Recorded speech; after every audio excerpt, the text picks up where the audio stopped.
हमारे इस channel know basics पे आपका फिर से स्वागत है दोस्तों।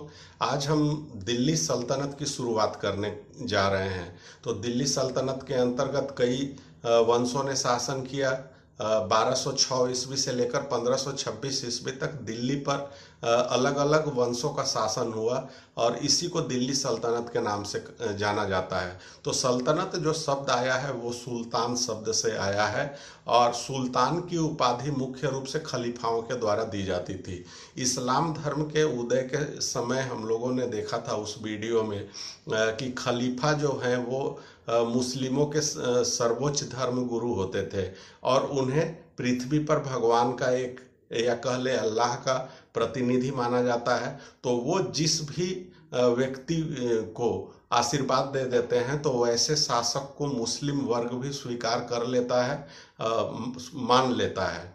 तो बहुत सारे मुस्लिम शासकों ने अपने को भगवान का एक अवतार या देवत्व के सिद्धांत को मानते हुए अपनी शासन व्यवस्था चलाई और सुल्तान शब्द से ही सल्तनत शब्द बना है। और उस समय में अर्थात 1206 से लेकर 1526 ईस्वी तक भारत पर जिन जिन शासकों ने शासन किया तो उसमें से अधिकतर शासकों ने बगदाद के खलीफा से आशीर्वाद प्राप्त की और सुल्तान की उपाधि धारण की।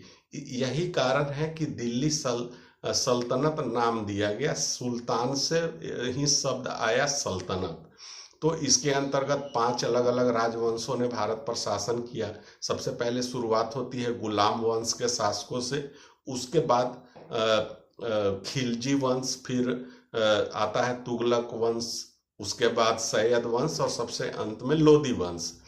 तो इसमें अलग अलग वंशों का जो कार्यकाल रहा उससे संबंधित भी प्रश्न पूछे जा सकते हैं कि सबसे ज़्यादा किस वंश का शासक हुआ दिल्ली सल्तनत के अंतर्गत। तो सबसे ज़्यादा 94 साल तुगलक वंश ने शासन किया। गुलाम वंश के शासकों का 84 साल तक शासन हुआ। उसके बाद लोदी वंश 75 वर्षों तक, और सबसे कम जो होता है वो खिलजी वंश का होता है, मात्र 30 साल। तो अलग अलग राजा या सुल्तान कहले की होते हैं। जैसे गुलाम वंश के अंतर्गत 11 सुल्तान हुए, शासक हुए।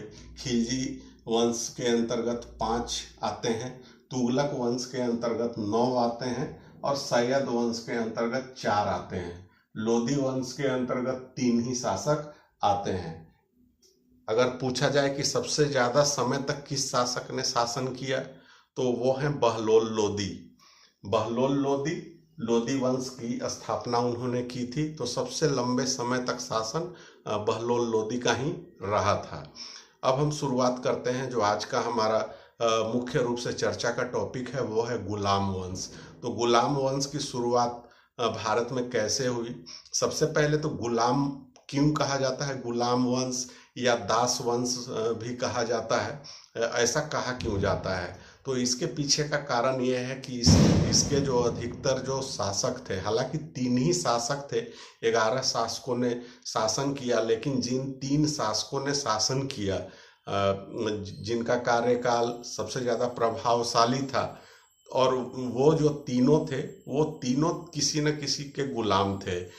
जैसे कि पहले शासक तो होते हैं कुतुबुद्दीन ऐबक, तो ये मोहम्मद गौरी के गुलाम थे या दास थे। इसके बाद दूसरा प्रभावशाली शासक होते हैं इल्तुतमिश, ये कुतुबुद्दीन ऐबक के दास होते हैं। उसके बाद बलबन होता है, तो बलबन जो होता है वो होता है इल्तुतमिश का दास। तो और इसके अतिरिक्त जो 8 शासक हुए वो किसी के दास नहीं थे। जैसे कि बीच वाले शासक आराम शाह, उसके बाद रुकनुद्दीन फिरोज शाह, रजिया सुल्तान, मुइनुद्दीन बहराम शाह, अलाउद्दीन मसूद शाह, नासिरुद्दीन मोहम्मद, मोइजुद्दीन कैकुबाद और क्यूमर्स, ये जो है सो स्वतंत्र शासक थे, किसी के गुलाम नहीं थे।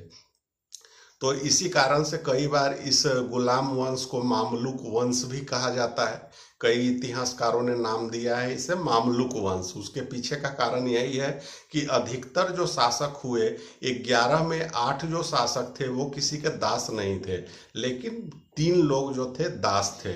अब इसकी शुरुआत कैसे होती है? भारत में मोहम्मद गौरी का आक्रमण हुआ और उसका एक तरीके से कह लें कि पेशावर से लेकर लखनौती तक लगभग तुर्की मुस्लिमों का एक अधिकार स्थापित हो गया। और मोहम्मद गौरी क्या करता था कि वो भारत पर भारत आता था, आक्रमण करके यहाँ के क्षेत्रों को जीतता था और वापस वो गजनी चला जाता था, और यहाँ के क्षेत्रों के शासन और प्रशासन का जिम्मा वो अपने अंतर्गत दास या गुलामों को सौंप देता था, उन्हें अपना प्रतिनिधि बना देता था। 1206 ईस्वी में गौरी की हत्या जब हो जाती है तो उसके पहले कुतुबुद्दीन ऐबक को भारत के जीते हुए क्षेत्रों का शासक या प्रतिनिधि बनाकर वो चला जाता है। जब मोहम्मद गौरी की हत्या होती है तो जो सरदार होते हैं, अलग अलग जो दास होते हैं, वो अपना एक प्रतिनिधि, कुतुबुद्दीन ऐबक पहले से प्रतिनिधि बनाया गया था तो उसे ही राजा मान लिया जाता है, सुल्तान मान लिया जाता है। अब कुतुबुद्दीन ऐबक जो है वो अपनी राजधानी को लाहौर में ही रखता है। इसके पीछे का भी कारण है। कारण क्या है? सबसे बड़ा जो कारण है कि मोहम्मद गौरी के कई दास थे, जिसमें 4 जो थे वो प्रभावशाली दास थे, जिसमें पहला का नाम है इल्दौज, ताजुद्दीन इल्दौज। तो ये गजनी पे राज कर रहा होता है। कुतुबुद्दीन ऐबक ये लाहौर पे, उसके बाद नासिरुद्दीन कुबाचा मुल्तान पे, और उसके बाद बख्तियार खिलजी बंगाल में। तो कुतुबुद्दीन ऐबक तो लाहौर में अपना वो शासन संभाल रहा होता है, और बख्तियार खिलजी जो है वो बिहार और बंगाल के क्षेत्र को देख रहा होता है। तो ये दोनों, अगर कुतुबुद्दीन ऐबक को खतरा था तो बचे हुए 2 लोगों से ही खतरा था, क्योंकि ये तो पूरी तरीके से बिहार और बंगाल के क्षेत्र में एक स्वतंत्र शासक की तरह राज कर रहा था बख्तियार खिलजी। तो इसकी जो किसी से डर था तो वो इल्दौज से था, कुबाचा से था। तो कुबाचा को वो क्या करता है, अपनी बहन की शादी कुबाचा से करवा देता है, तो इस प्रकार से इस खतरे को वो टालता है। अब ये अकेला पड़ जाता है तो ये गजनी इल्दौज जो है सो वो गजनी चला जाता है, वहाँ का वो शासन देखने लगता है। अब यहाँ पे एक और भी बात थी कि काफी समय तक इल्दौज जो है सो वो दिल्ली के आसपास के क्षेत्रों में था। तो यही कारण होता है कि कुतुबुद्दीन ऐबक लाहौर तक ही अपने आप को सीमित रखता है, वह दिल्ली की तरफ बढ़ने की वो कभी कोशिश नहीं करता है। अब हम आते हैं कुतुबुद्दीन ऐबक पर। इससे जुड़े हुए काफी फैक्ट हैं जो एग्जाम में बहुत बार पूछे जाते हैं, बहुत सारे क्वेश्चन बनते हैं। 4 सालों तक मात्र ये शासन करता है, 1206 से लेके 1210 तक। लाहौर को अपनी राजधानी बनाता है। कुतुबुद्दीन ऐबक का मतलब होता है चंद्रमा का देवता। इसका जन्म जो है एक निसापुर नामक जगह में हुआ था, और इसका जन्म होने के कुछ समय ये बचपन में ही एक काजी को सौंप दिया जाता है, जिसका नाम होता है काजी अब्दुल अजीज कुक्की। तो उनके पास वो पढ़ता लिखता है, बड़ा होता है, शिक्षा लेता है मदरसे में, और उसके बाद वहां से ये गौरी के यहाँ आता है। गौरी खरीद लेता है अपने किसी दास के माध्यम से, वो खरीद लिया जाता है कुतुबुद्दीन ऐबक को, और इस तरीके से मोहम्मद गौरी का दास बन जाता है। जब मोहम्मद गौरी के संरक्षण में ये आता है कुतुबुद्दीन ऐबक, तो अपनी प्रतिभा के बल पर वो धीरे धीरे काफी राइज करता है, काफी ऊंचे पद तक पहुंच जाता है। उसे अमीर आखूर का पद दिया जाता है, और सल्तनत काल में अमीर आखूर का पद काफी महत्वपूर्ण था। यह घुड़सवारों का सबसे सर्वोच्च मंत्री पद होता था कह लें। तो इसके अंतर्गत पूरे घुड़सवार आते थे, जितने भी घोड़े आते, घुड़सवार सैनिक जो है वो आते थे। तो अमीर आखूर बनाया जाता है। 1208 ईस्वी में गयासुद्दीन महमूद, जो कि मोहम्मद गौरी का भतीजा होता है, वो आता है ऐबक के पास में और उसे दास्ता से मुक्त कर देता है कि अब आप सुल्तान बन गए हैं, अब आप किसी तरीके के दास नहीं हैं, किसी भी तरीके से आप हमारे नियंत्रण में नहीं हैं। दास्ता से मुक्ति का वो प्रमाण पत्र भी देता है।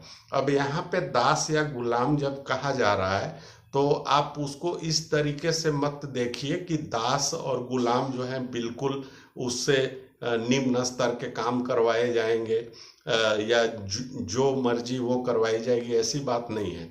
दासों को एक तरीके से कह ले कि वो उनके नौकर होते थे या कर्मचारी होते थे, कह लें कि अपनी नौकरी पे उन्होंने रख लिया, अपने अंतर्गत ही रख लिया, लेकिन इतनी उन्हें स्वतंत्रता नहीं होती थी कि वो किसी और के अंतर्गत जाकर काम कर सके। तो दास कहने का मतलब इतना ही है, गुलाम कहने का मतलब जो है सो सिर्फ इतना ही है। तो इसे दास्ता से मुक्त कर दिया जाता है। उसके बाद भी कुतुबुद्दीन ऐबक का व्यवहार जो था वो हमेशा काफी सौम्य रहा है। अपने आप को वो कभी सुल्तान की उपाधि से विभूषित नहीं करता। जैसा कि आप बाद में देखेंगे कि अलग अलग जो शासक आते हैं वो सुल्तान की उपाधि धारण करते हैं। जैसे मोहम्मद गौरी ने भी सुल्तान की उपाधि धारण की थी, महमूद गजनवी ने भी धारण की थी, लेकिन ये अपने आप को कभी सुल्तान घोषित नहीं करता है, सुल्तान की उपाधि धारण नहीं करता है। इसे बहुत सारी उपाधियां दी गई हैं और वो कौन कौन से हैं तो देख लेते हैं। एक तो है कि वो खुद को मल्लिक या सिपह सालार की उपाधि से ही अपने आप को विभूषित करता था। कुतुबुद्दीन ऐबक खुद को कहता था कि मैं सिपह सालार हूँ, मल्लिक हूँ। जो और लोगों के द्वारा उपाधियां दी गई उसमें है हातिम ताई कहा जाता था इसे, क्योंकि ये जन कल्याण पे बहुत ज्यादा विश्वास करता था और जनता के भलाई में ये बहुत अच्छे काम किया करता था। इसी कारण से इसे हातिम ताई कहा गया। लाख बख्श कहा गया। लाख बख्श इसलिए कहा गया क्योंकि इसमें दानशीलता बहुत ज्यादा थी, लोगों को दान बहुत ज्यादा दिया करता था, इसलिए लाख बख्श कहा गया। पील बख्श कहा गया। पील बख्श की उपाधि दी गई क्योंकि ये हाथी का भी दान करता था, तो इस कारण से पील बख्श कहा गया। उसके बाद कुरान ख्वां की भी उपाधि दी गई। कुरान ख्वां की उपाधि दी गई जब ये काजी अब्दुल अजीज कुकी के यहाँ था, तो कुरान का ये पाठ बहुत अच्छे से करता था। कहा जाता है कि ये कुरान इतने अच्छे स्वर में गाता था कि उससे खुश होकर काजी ने इसे कुरान ख्वां की उपाधि दी थी। तो ये सारे उपाधियां काफी महत्वपूर्ण है, इसको याद रखिएगा। 1210 ईस्वी में मृत्यु हो जाती है लाहौर में ही। मृत्यु होती है पोलो, उस समय इसे चौगान कहा जाता है, लेकिन वर्तमान समय में पोलो किस तरीके से खेला जाता है, घोड़े पर चढ़कर पोलो खेला जाता है, तो वही पोलो खेल रहा था और जिससे वो घोड़े से गिरता है और उसकी मृत्यु हो जाती है चोट लगने की वजह से। तो यह प्रश्न कई एग्जाम में कई बार पूछा जा चुका है कि कौन सा ऐसा शासक था जो कि घोड़े से गिरकर उसकी मृत्यु होती है, तो वो शासक कुतुबुद्दीन ऐबक ही था। कुछ निर्माण कार्य भी इसने किए कुतुबुद्दीन ऐबक ने, उसको देख लेते हैं। मुख्य रूप से 3 ही हैं। वो है, पहला तो है कि कुतुब मीनार जो कि दिल्ली में है, इसको बनाने का काम इसने शुरू किया था, लेकिन इसको कंप्लीट नहीं कर पाया था। कंप्लीट कौन करता है तो बाद में इल्तुतमिश जब शासक बनता है तो वो कुतुब मीनार के निर्माण का काम पूरा करवाता है। और कुतुब मीनार का जो निर्माण किया गया था, कई बार जो है सो ये भ्रम हो सकता है कि इसका भी नाम कुतुबुद्दीन ऐबक है, तो अपने नाम पे इसने कुतुब मीनार का निर्माण करवाया, लेकिन ऐसा नहीं था। एक सूफी संत थे जिनका नाम था कुतुबुद्दीन बख्तियार काकी, उन्हीं के उनसे बहुत ज्यादा प्रभावित था कुतुबुद्दीन ऐबक, तो उन्हीं के नाम पर कुतुब मीनार का निर्माण शुरू करवाता है। उसके बाद कुव्वत उल इस्लाम नाम का एक मस्जिद बनवाता है दिल्ली में। और ये कहाँ पे बनाया जाता है, तो पृथ्वीराज चौहान का जो पिथौरागढ़ किला था उसमें बनाया जाता है। चौहान वंश का जो शासन था वो अजमेर के अलावा दिल्ली भी उनके अंतर्गत आता था। तो दिल्ली में पिथौरागढ़ का किला है, उसी किले में बनवाया गया था कुवतुल इस्लाम मस्जिद को। तीसरा जो इसका प्रमुख निर्माण कार्य है वो है 2.5 दिन का झोपड़ा, और इसे अजमेर में बनवाया गया।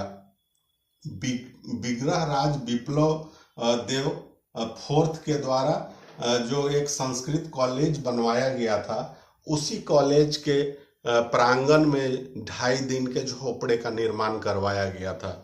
यहाँ पे एक बात और आता हूँ, कुतुबुद्दीन से जुड़े हुए सारे फैक्ट तो हमने कवर कर लिया कि शुरू के जो दो होते हैं, कुतुबुद्दीन ऐबक और एक उसका बेटा आराम शाह, ये कुतुबी वंश के माने जाते हैं। उसके बाद इल्तुतमिश से लेकर नासिरुद्दीन महमूद तक ये शमसी वंश के माने जाते हैं। शमसी राजवंश, कुतुबी राजवंश, शमसी राजवंश, और शमसी जो राजवंश की स्थापना होती है इल्तुतमिश के द्वारा की जाती है।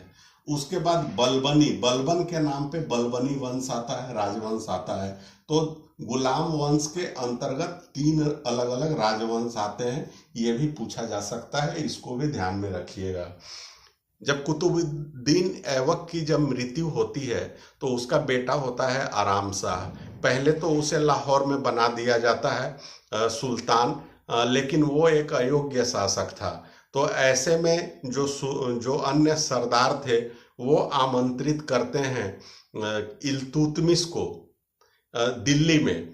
तो दिल्ली में जब आमंत्रित करते हैं तो एक तरीके से उसे राजा बनाने के लिए ही आमंत्रित किया जा रहा था। तो इल्तुतमिश उस समय बदायूं में बदायूं का गवर्नर होता है, तो वो बदायूं से दिल्ली आता है। ये खबर जब मिलती है आराम शाह को, तो पहले तो उसने अपना एक शपथ ग्रहण कर लिया था, वो गद्दी पर बैठ भी चुका था, तो वो आता है दिल्ली जब, और उसके बाद इल्तुतमिश भी दिल्ली पहुंचता है। तो दोनों की लड़ाई होती है, उस लड़ाई में आराम शाह मारा जाता है, और इस प्रकार इल्तुतमिश आराम शाह को मारकर दिल्ली सल्तनत का सुल्तान बन जाता है। और यहीं से एक तरीके से कह लें कि पूरे मुस्लिम शासन के दौर में आप देखेंगे कि जो भी शासन पे बैठता है, जो भी राजा बनता है, वो किसी न किसी को मार के ही गद्दी पर बैठता है। तो इस परंपरा की शुरुआत यहीं से हो जाती है। इल्तुतमिश ने आराम शाह को मारकर गद्दी हासिल करता है। इसकी शुरुआत यहीं से हो जाती है, इल्तुतमिश से ही। तो हम अब आते हैं उसके बाद इल्तुतमिश के बारे में कुछ बहुत सारे फैक्ट हैं। एक तो फैक्ट है कि इसे गुलामों का गुलाम या दासों का दास कहा जाता है। वो इसलिए कहा जाता है कि मोहम्मद गौरी का दास था कुतुबुद्दीन ऐबक, और कुतुबुद्दीन ऐबक का दास था इल्तुतमिश, इसलिए इसे गुलामों का गुलाम या दासों का दास कहा जाता है। और इल्तुतमिश काफ़ी प्रतिभाशाली व्यक्ति था, और ऐसा कहा जाता है कि मोहम्मद गौरी जब पृथ्वीराज चौहान के विरुद्ध तराई का युद्ध लड़ रहा था, तो उसमें इसकी वीरता से या युद्ध कौशल से काफ़ी ज़्यादा प्रभावित होता है, और वो कुतुबुद्दीन ऐबक को निर्देश देता है कि इसे अपनी दास्ता से मुक्त कर दो। तो कुतुबुद्दीन ऐबक इसे अपनी दास्ता से मुक्त भी कर देता है। बाद के समय में कुतुबुद्दीन ऐबक अपनी बेटी की शादी इल्तुतमिश के साथ करता है, और वो राजा भी बन जाता है। तो गुलामों का गुलाम कहा जाता है। राजधानी तो वो दिल्ली में बनाता है। उसका बनाने के पीछे का कारण क्या होता है कि लाहौर जो है वो आराम शाह ऐसे जो है सो उसका साला ही है, लेकिन उसकी हत्या करके वो गद्दी पर बैठता है। तो आराम शाह और कुतुबुद्दीन ऐबक के जो नज़दीकी लोग जो हैं उनका प्रभाव लाहौर में बहुत ज़्यादा होता है, तो उस प्रभाव से वो दूर रहना चाहता है। इसी कारण से दिल्ली में ये अपनी राजधानी बनाता है, और दिल्ली को राजधानी बनाने वाला यह पहला सुल्तान था इल्तुतमिश। उसके बाद इल्तुतमिश के बारे में और भी कुछ बातें हैं, जैसे इसे तुर्की शासन या भारत में मुस्लिम शासन या दिल्ली सल्तनत का वास्तविक संस्थापक भी माना जाता है। पहला शासक तो जरूर कुतुबुद्दीन ऐबक था, लेकिन वो ज्यादा समय तक राज नहीं कर पाया था। मात्र 4 ही साल तक वो राज करता है, गद्दी पर बैठता है, उसकी अचानक मृत्यु हो जाती है। तो जो तुर्की साम्राज्य था, जो जिसकी स्थापना एक तरीके से मोहम्मद गौरी ने की थी, भारत में एक नींव डाली थी, और कुतुबुद्दीन ऐबक उसकी स्थापना करता है, आगे बढ़ाता है, तो वो पूरी तरीके से स्थापित नहीं हो पाता है। तो इसलिए इल्तुतमिश को वास्तविक संस्थापक माना जाता है। अब क्या होता है कि इल्तुतमिश को ये डर सता रहा होता है कि हमने तो आराम शाह की हत्या करके गद्दी हासिल की है, तो उसे एक अन्य लोगों से षड्यंत्र का भय होता है। इस चीज को दूर करने के लिए वो क्या करता है कि बगदाद के खलीफा से मिलता है। बगदाद के खलीफा उस समय कौन होते हैं? तो अल मुंजसिर बिल्लाह होते हैं। उनसे मिलता है और उनसे आशीर्वाद लेता है, और बगदाद के खलीफा इसे सुल्तान आजम की उपाधि भी देते हैं। और इस प्रकार से दिल्ली सल्तनत पे राज करने वाले शासकों में इल्तुतमिश पहला होता है जो कि सुल्तान की उपाधि धारण करता है। और भी चीजें ये करता है अपने शासन को मजबूत बनाने के लिए। तुर्काने चहलगामी बनाता है, इसे गुलाम चालीसा भी कहा जाता है। तो तुर्काने चहलगामी काफी महत्वपूर्ण है। ये क्या था कि एक तरीके से लड़ाके लोगों का गिरोह था, जिसमें इल्तुतमिश के विश्वास पात्र लोग थे, और इसमें 40 तुर्क सरदार होते हैं, और वो इल्तुतमिश के लिए लड़ने भिड़ने और किसी को भी मारने पे तैयार रहते थे। तो वैसे लोगों का एक गिरोह बनाया था, क्योंकि इल्तुतमिश को तो ये भय होता ही है, उसके कई दुश्मन हैं। एक तो आराम शाह की हत्या करके वो गद्दी पर बैठा है, तो कुतुबुद्दीन ऐबक के जो नजदीकी लोग हैं उससे भी डर होता है। इसके अलावा मोहम्मद गौरी के जो अन्य जो दास होते हैं, जैसे यल्दौज और कुवाचा, जो कि इससे बाद में परेशानी भी खड़ी करते हैं, तो इनसे भी एक डर होता है। तो इन सब चीजों से निपटने के लिए वो तुर्काने चहलगामी या गुलाम चालीसा की स्थापना करता है, और इसी तुर्काने चहलगामी की मदद से वो अपनी सल्तनत को काफी मजबूती भी प्रदान करता है। अपने शासन के काम को वो सुचारू रूप से चला पाता है। अब इसके सामने चुनौतियां कौन कौन सी थी? तो कुवाचा एक चुनौती था, क्योंकि अभी भी वो बचा हुआ था मोहम्मद गौरी का, वो एक दास था, और ये मुल्तान का शासक बना हुआ था। और अपने को जब कुतुबुद्दीन ऐबक की मृत्यु होती है तो कुवाचा अपने आप को स्वतंत्र भी घोषित कर देता है। साथ में पंजाब का जो क्षेत्र है, लाहौर पर भी वो कब्जा कर लेता है। तो इसके विरुद्ध एक अभियान चलाकर कुवाचा को ये पंजाब और मुल्तान का जो क्षेत्र है उस पर नियंत्रण स्थापित करता है। एल्दौज के साथ भी उसकी लड़ाई होती है, और एल्दौज जो है वो गजनी पर शासन कर रहा होता है। तो वहां पे क्या होता है कि उस समय एक ख्वारिजम खान एक बहुत शक्तिशाली व्यक्ति होता है, मंगोल शासक। तो वो एक बहुत शक्तिशाली व्यक्ति होता है, तो वो ख्वारिजम खान जो है इसको गजनी से भगा देता है हराकर। जब ये भागता है यल्दौज, तब वो तो कहीं का शासक नहीं है। तब वैसी स्थिति में ये चुनौती बनता है इल्तुतमिश के लिए। अंततः दोनों के बीच में एक युद्ध होता है, जिसे तराइन का तृतीय युद्ध के नाम से जाना जाता है 1215 में, और इसमें यल्दौज हार जाता है और वो मारा जाता है। एक और चुनौती आती है बिहार और बंगाल के क्षेत्र में। बिहार और बंगाल में जब ये राज्याभिषेक जब इल्तुतमिश का होता है, उसी समय यहाँ पे अलमर्दान खान और बाद में इवाज, ये अपने आप को स्वतंत्र घोषित कर देते हैं। तो 1226-27 में इन पर भी नियंत्रण स्थापित किया जाता है। ख्वारिज़म खान भी एक चुनौती था, हालांकि वो उसके क्षेत्र से बाहर गए, भारत से बाहर की ये बात है, लेकिन भारत पे आक्रमण का डर जरूर बना हुआ था ख्वारिज़म खान का। तो होता क्या है कि उसी समय चंगेज खान जो कि मंगोल शासक था, एक बहुत शक्तिशाली शासक बनकर उभरता है और वो ख्वारिज़म खान को हरा देता है। तो इस प्रकार से ख्वारिज़म खान का भी डर खत्म हो जाता है। अब जो डर बचता है मंगोलों से, चंगेज खान से इसको चुनौती मिलने की संभावना होती है कि वो भारत पे आक्रमण कर सकता है।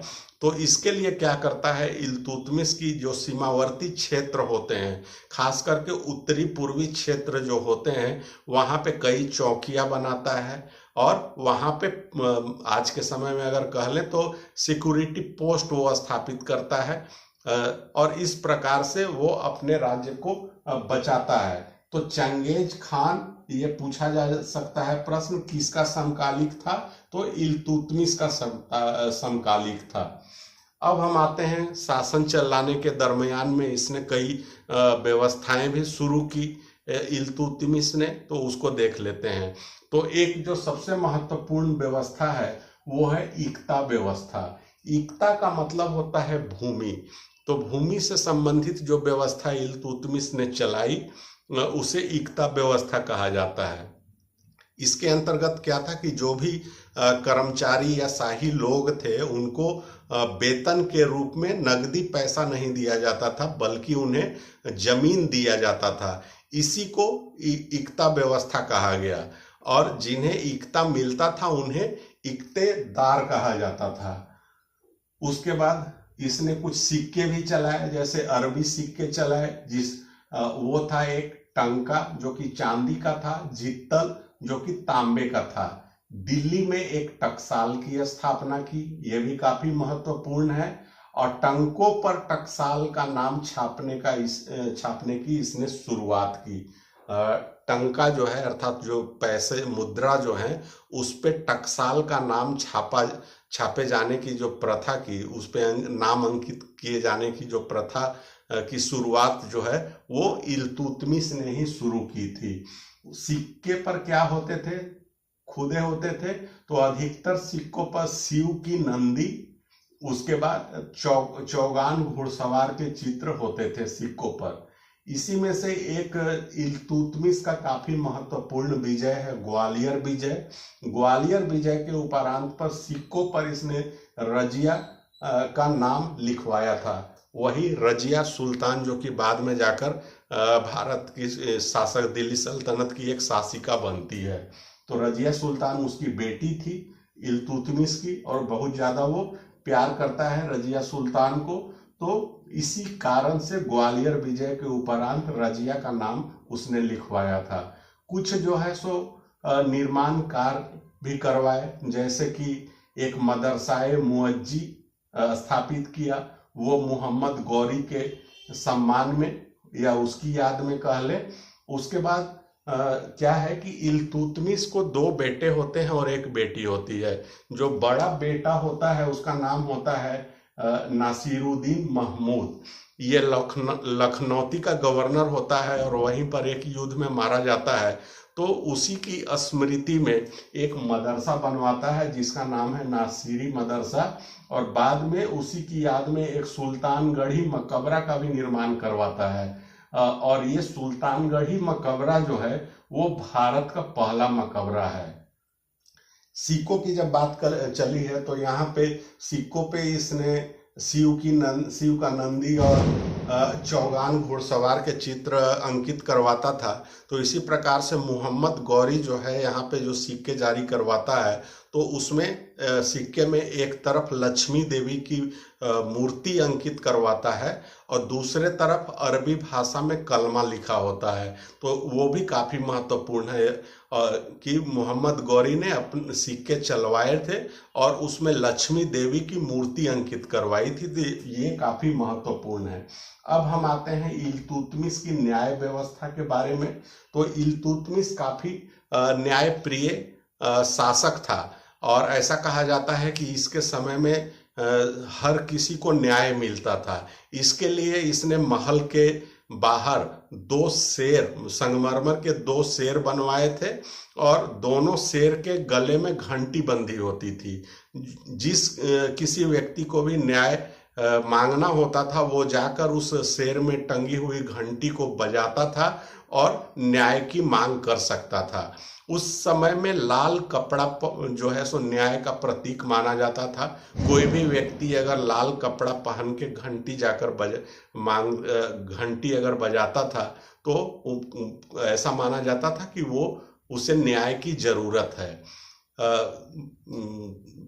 उसके बाद 1236 में इल्तुतमिश की मृत्यु हो जाती है और मृत्यु से पहले वो रजिया सुल्तान को अपना उत्तराधिकारी घोषित करता है।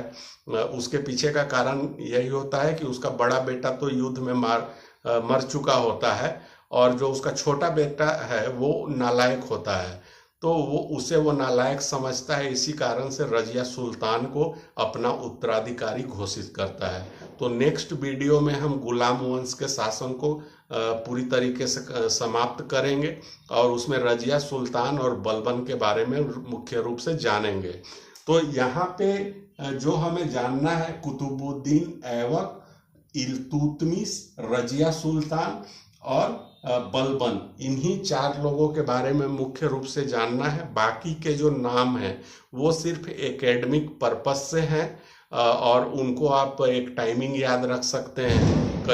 कई बार क्या होता है कि सीरियल बना के पूछ दिया जाता है कि सही क्रम में शासकों का नाम बतलाइए, तो वो याद रखिएगा। इन शासकों का सिर्फ नाम याद रखना ही काफी होगा। उनका एक टाइम पीरियड जैसे 1240 तक का तो आपको बहुत आसानी से याद हो जाता है। कुतुबुद्दीन ऐबक 1206 से 1210 तक, फिर आराम सा इल्तुतमिश 1236 तक और 1236 से 1240 रजिया सुल्तान। बाद के समय में एक लंबा कार्यकाल होता है बलबन का, उसको, और फिर नासिरुद्दीन महमूद का 20 साल का कार्यकाल होता है और बाकी का तो 2 साल 4 साल इस तरीके से शासन किए सुल्तानों ने। तो दोस्तों, उम्मीद करता हूँ कि ये वीडियो आपको अच्छा लगा होगा, पसंद आया होगा। अच्छा लगा हो तो इसे लाइक करिए, शेयर करिए दोस्तों और स्टूडेंट्स के बीच में। इस चैनल को सब्सक्राइब कर लीजिए, नोटिफिकेशन वाली घंटी जरूर बजा दीजिए। धन्यवाद। फिर से मिलते हैं नेक्स्ट वीडियो में।